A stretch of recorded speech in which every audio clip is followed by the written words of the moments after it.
What would you do if someone you loved went missing from right under your nose? Like literally, one minute they were there and the next, they were gone. This is the case for so many missing people. They just vanish into thin air, and a lot of time their families never see them again and never even get the closure of finding out what happened to them. Sometimes the truth is even more painful. Savannah LaFontaine Greywind was born on August 9th, 1995 to her parents Norbetta and Joe Greywind in Belcourt, North Dakota. She had two brothers, Joe Jr. and Casey, and a sister, Kayla. Her family lived in Fargo until 2005 when they moved to Spirit Lake in 2005. She was then raised as part of the Spirit Lake Sioux tribe, based on the Spirit Lake Dakota Reservation in east central North Dakota. Growing up, family meant everything to Savannah, and she was super involved in her community. She loved animals, especially horses and children, and she was totally adored by everyone in her life.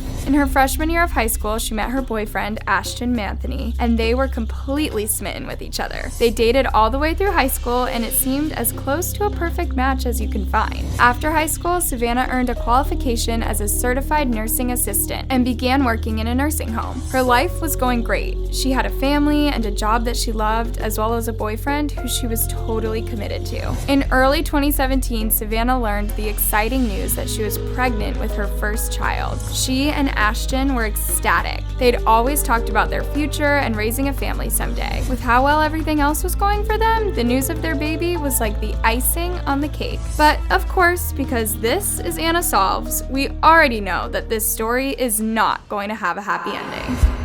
August 19, 2017 started off like any other Sunday. Savannah was home in the basement apartment she shared with her parents, one of her brothers, and her sister. Brooke Lynn Cruz, a neighbor who lived on the third floor, was sewing a dress and offered Savannah $20 to model the dress so she could hem it. Savannah agreed and headed upstairs to Brooke's apartment. Before she left, Savannah asked, "Mom, you don't think this woman is crazy, do you?" Noberta said no, she didn't think Brooke was crazy, and that was the last time she would see her daughter alive.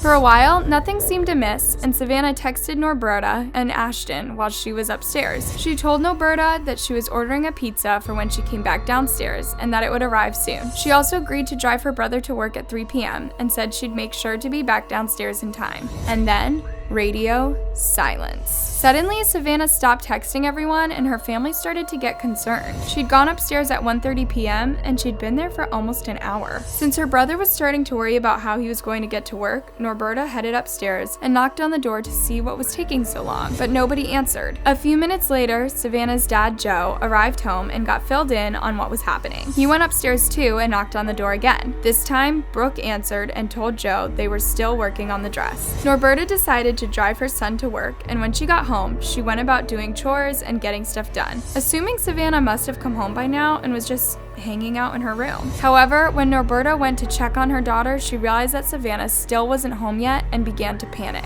She rushed back upstairs and demanded to know where Savannah was. Brooke told her that Savannah had left not long after her dad came to check on her, and she told Brooke she was going to go for a walk. This didn't sit well with Norberta. She knew her daughter. She knew that her feet were too swollen to walk far, and at 8 months pregnant, her fatigue and headaches made it impossible for her to go anywhere for long unassisted. Savannah's car was still in the parking lot, and she hadn't taken her wallet, something super out of character for Savannah to leave behind. Norberta knew something was really wrong. At 4 p.m., they contacted Fargo police and reported Savannah missing. When the police arrived, Savannah's parents explained what had happened, and they went upstairs to talk to their neighbor. When they entered the apartment, Brooke was there along with her boyfriend, William Hohen, and they both cooperated with the police. They told the police the same thing that Brooke told Norberta. Savannah had left already, and she said she was going for a walk. With their permission, the officers searched the apartment and found no sign of Savannah. The only evidence she was there was the dress that Brooke was working on. With no reason to suspect the couple, the police told Savannah's parents to wait and see if she had in fact gone for a walk, and more than likely, she'd be home later. But that night, when Savannah still wasn't home, the police were called again, and they did exactly what they did last time. They went up to the apartment and looked around, but saw no cause for concern. However, if they'd perhaps taken Savannah's disappearance investigation slightly more seriously, they would have found a key clue that connected Brooke and William to her disappearance. The couple that lived directly under Brooke and William knew all too well the couple had a rocky relationship at the best of times. They could always hear yelling, arguing, and banging sounds as they fought day and night. That afternoon, when Savannah was meant to be simply modeling a dress, Brooke and William's neighbors heard a huge commotion coming from the bathroom, especially the bathtub. The banging and thumping sounds went on for what seemed like forever until they suddenly stopped.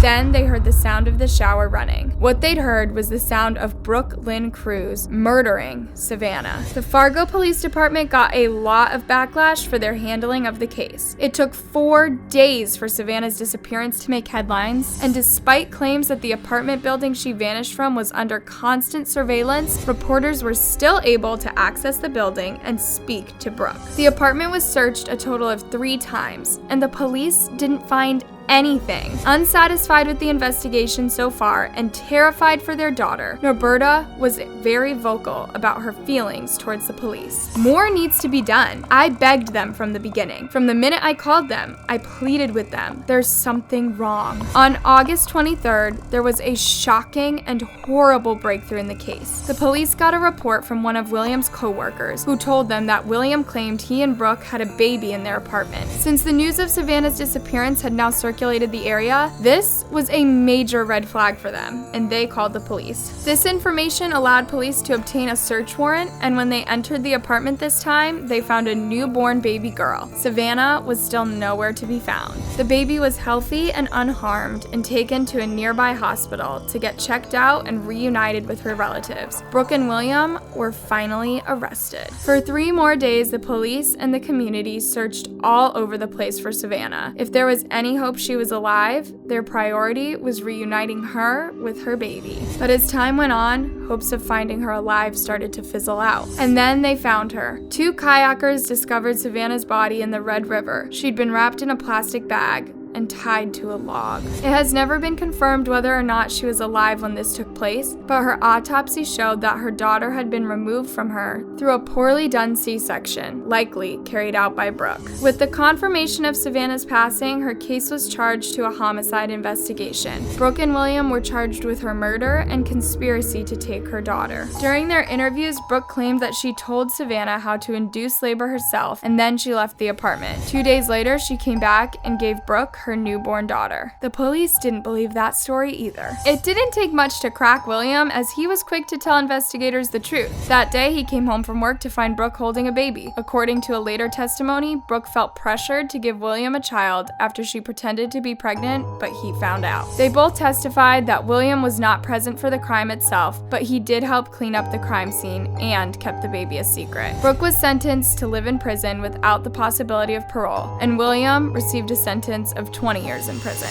Savannah's daughter, named Halsey Jo, is now in the care of her dad, Ashton, and spends lots of time with her mother's family. Due to the controversy surrounding the handling of this case, a new legislation was brought into place to make sure murder and missing persons cases involving Indigenous people are taken seriously. The legislation was named Savannah's Act and ensures that police work with tribes to receive proper training. It also means that crimes against Indigenous communities will now be properly recorded, and this has given the public some alarming statistics. In 2016, there were 5,172 cases involving the murder or disappearance of Indigenous women in the US. Indigenous women are 10 times more likely to be killed than non-Indigenous women, and that is a horrifying fact, especially considering that is just the known number of cases. For anyone interested in finding out more and seeing what you can do to stop cruelty against Indigenous women, there are dozens of organizations out there with tons of free information for you to access. Thank you for watching today's video. Savannah's case is one of the most awful I've come across. Hopefully the legislation created in her name will make some difference and help us work to protect Indigenous communities.